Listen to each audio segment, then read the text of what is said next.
Kegemilangan Majapahit ditutup dengan rentetan peristiwa berdarah. Situs kota Majapahit di Trowulan dulunya pernah ditinggalkan penduduknya karena perebutan kekuasaan menjelang runtuhnya kerajaan itu. Semacam bedol desa memang benar bahwa memang perebutan kekuasaan di Jawa selalu berdarah-darah. Jadi kalau satu kedaton ditundukkan, itu akan hancur habis. Jelas arsitek dan arkeolog Osriful Usman dalam diskusi Omah Desa Kutha Majapahit Trowulan.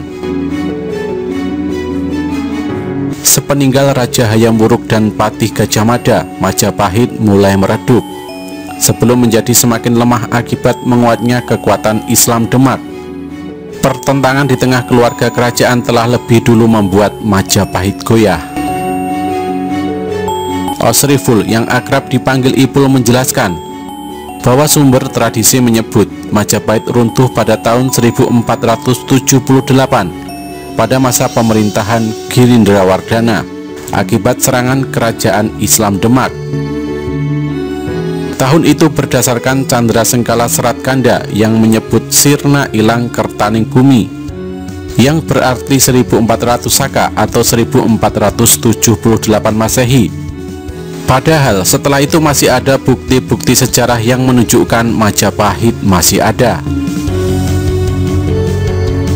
Dalam masa akhir Majapahit, arkeolog dan epigraf Hasan Jafar menyebutkan adanya prasasti-prasasti dari Raja Girindrawardhana pada masa pemerintahan Girindrawardhana antara tahun 1408 sampai dengan 1433 Saka. Juga masih ada kegiatan pembangunan tempat suci bercorak Hindu di lereng Gunung Penanggungan. Hasan menafsirkan bahwa apa yang disimpulkan dalam Candra Sengkala itu lebih menunjukkan peristiwa gugurnya Bri Kertabumi di Kedaton akibat serangan Girindrawardhana.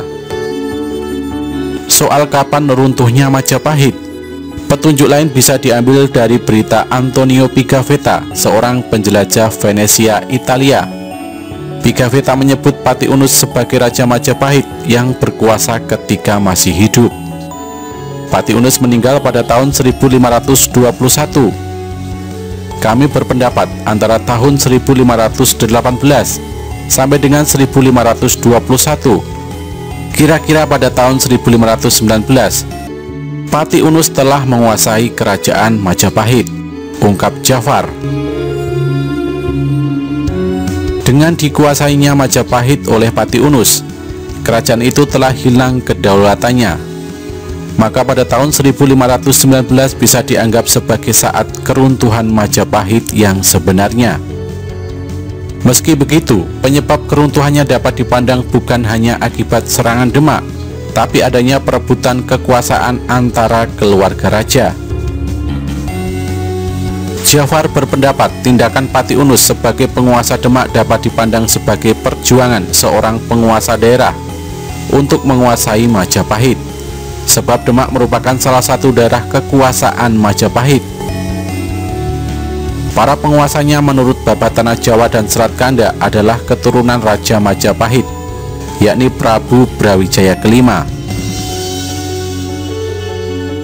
Raden Patah, pendiri kerajaan Islam Demak, adalah anak Prabu Brawijaya, raja terakhir Majapahit.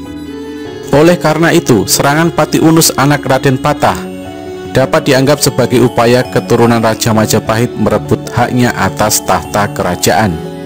Ini menimbulkan polemik Islam menyerang Hindu, padahal didahului perebutan kekuasaan, ujar Osriful.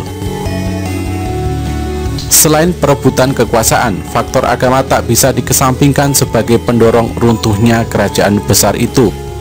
Meski menjadi bagian dari Majapahit, namun Demak telah sepenuhnya berlandaskan Islam. Hal ini yang juga mendorong Demak untuk berusaha lepas dari pengaruh Majapahit.